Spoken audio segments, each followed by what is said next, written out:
Kamala's kitchen diary சொந்தங்களுக்கு வணக்கம். இன்றைய வீடியோவில் எந்த காய்கறிகளும் சேர்க்காமல் உடலுக்கு ஆரோக்கியம் தரும் நெத்திலி கருவாடு பத்திய குழம்பு மிக எளிமையாக கிராமத்து சுவையில் எப்படி செய்வது என்று பார்க்க போகிறோம். இந்த குழம்பு சளி, இருமல் போன்ற நேரங்களில் சாதத்துடன் சேர்த்து சாப்பிட ரொம்ப நல்லா இருக்கும். வாங்க கிச்சனுக்குள்ள போகலாம். நெத்திலி கருவாடு பத்திய குழம்பு வைக்க போறோம். நம்ம கழுகி கிளீன் ஆக்கிக்குவோம். இந்த தலையெல்லாம் எடுத்துடணும். தலையெல்லாம் எடுத்துட்டு ஊற போட்டு கழுவி கொண்டு வந்து காட்டுறேன். நம்ம கொஞ்சம் மசாலை அரைச்சிக்குவோம். குருமிளகு போட்டுக்குவோம், பொடி ஜீரகம் போட்டுக்குவோம், நல்லா வரைச்சிக்குவோம். கூட ஒரு தேங்காயும் போட்டுக்குவோம். மிக்சியில் அரைச்சிக்குவோம். ஆறினோன்னா அரைச்சிக்குவோம். இறக்கிடுவோம். அடுப்பில் வைப்போம். இந்த குழம்புக்கு வந்து நல்லெண்ணெய் ஊற்றினா தான் டேஸ்டாக இருக்கும். கடுகு போட்டுக்குவோம். கொஞ்சம் வெந்தயம் போட்டுக்குவோம். கொஞ்சம் சின்ன சீரகம் போட்டுக்குவோம். கறிவேப்பிலை பிச்சு போட்டுக்குவோம்.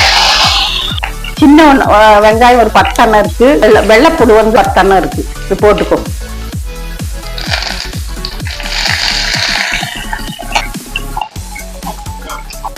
இந்த வதங்கிட்டு பாருங்க. ஒரு தக்காளியை போட்டுக்குவோம். இந்த கல்லுப்பு போட்டு மஞ்சப்பொடியை போட்டுக்குவோம். மல்லிப்பொடி 2 ஸ்பூன் போட்டுக்குவோம்.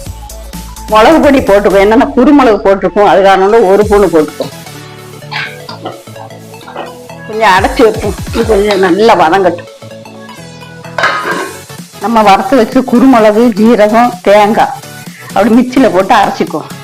இப்போ எண்ணெய் கணக்கில் அரைச்சி வச்சிருக்கோம். பார்த்தீங்களா? நல்லா வெந்துட்டு நெல்லிக்காவளை புளி எடுத்து கரைச்சி வச்சிருக்கோம். ஊற்றிக்குவோம். மசாலை அரைச்சி வச்சிருக்கோம். இது போட்டுக்குவோம். கழுவி தண்ணி ஊற்றிக்குவோம். கொஞ்சம் கல் உப்பு போட்டுக்குவோம். இப்போ கொஞ்சம் போடுவோம். அரைச்சி வைப்போம். கொதிக்கட்டும்.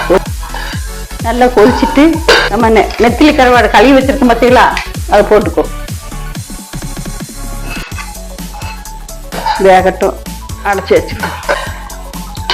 பாருங்க, பத்திய குழம்பு குளிருக்கு வந்து இருமல், தடுமம், காய்ச்சல் எல்லாம் வந்திருக்குது. அது காரணம் இப்படி குழம்பு ஊற்றி சாப்பிடுங்க. நல்ல குருமிளகு, ஜீரகம் எல்லாம் போட்டுக்கும். இறக்கிடுவோம். வெந்துட்டு பார்த்தீங்களா? இறக்கிடுவோம். எங்கள் சமையல் உங்களுக்கு பிடிச்சிருந்தா சேனலை சப்ஸ்கிரைப் செய்து பெல் ஐகானையும் கிளிக் பண்ணிக்கோங்க गाइस.